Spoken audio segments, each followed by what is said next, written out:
Am I the asshole for assuming my friend Nash is lying about not causing damage to my car when he clearly admitted it himself?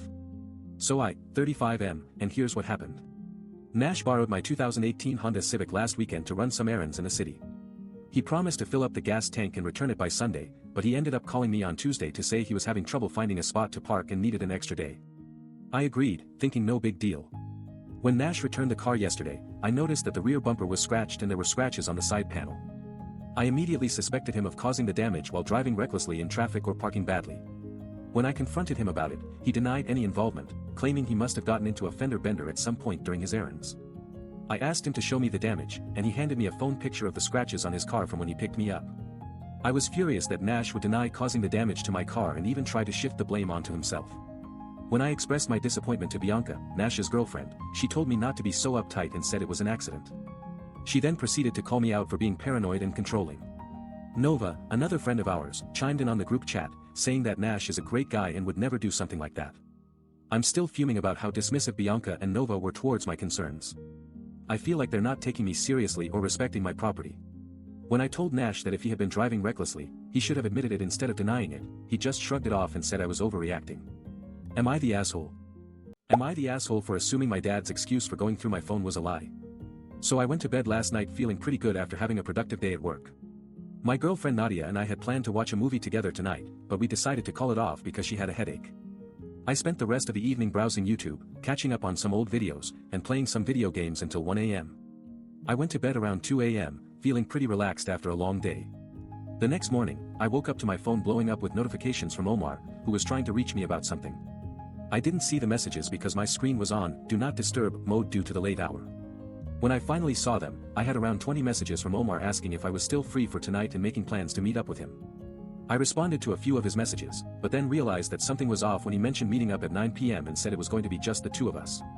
My mind started racing because my dad had always been pretty supportive of our relationship, so I thought for sure Omar would have told me ahead of time if he had plans with him. I decided to call my dad out on it when I got home from work today and asked him why he hadn't mentioned anything about meeting up with Omar earlier.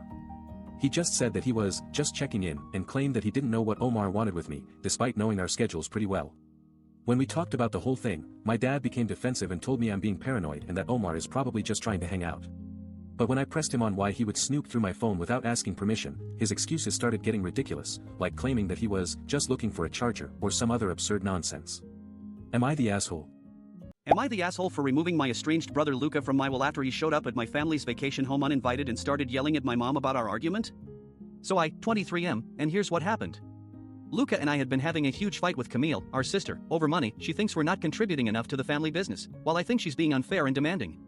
We've always had a strained relationship, but things got especially heated when we disagreed on how much of our inheritance should go to charity.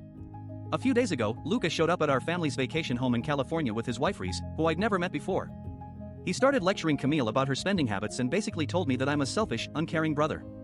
I was taken aback by the outburst and told him to leave, which he refused to do until my mom intervened.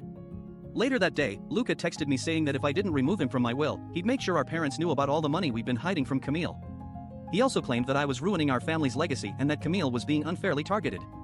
I was already pretty angry with him at this point, but when I saw him show up uninvited again, I just lost it. I ended up calling the lawyer who helped me set up my will in the first place and asked her to add a clause removing Luca's name from the list of beneficiaries. She told me that it would cost $500 and take 2 to 3 weeks to finalize. At this point, Luca has already sent Camille a text message saying that I'm being cruel for cutting him out of my will. Am I the asshole? Am I the asshole for canceling our vacation after my wife kept changing plans without telling me? So I, 36M, and here's what happened. Danny and I had been planning a week-long trip to Florida with friends, Wade, for months. We finally booked flights and accommodations a few weeks ago, and it was set in stone until last minute when Danny started getting cold feet about the destination. She said she was feeling overwhelmed by the number of things we had planned and wanted to change our itinerary to focus on just relaxing at a beach house. I tried to be understanding, but then Danny told me she had also decided she didn't want to go anymore, and that she thought it would be best if I went with friends. She said something like, "It's not fair to Wade if you're going to ruin the trip for him." I was taken aback by her lack of consideration for my feelings, but I tried to stay calm and told her I'd have to see what else we could do. The next day, Danny called me again and said she had found a cheaper flight, but this time she was clear that she wanted to change everything, the destination, the length of our trip, even where we stayed. She didn't want to talk about it anymore and just told me to start looking for flights on my own.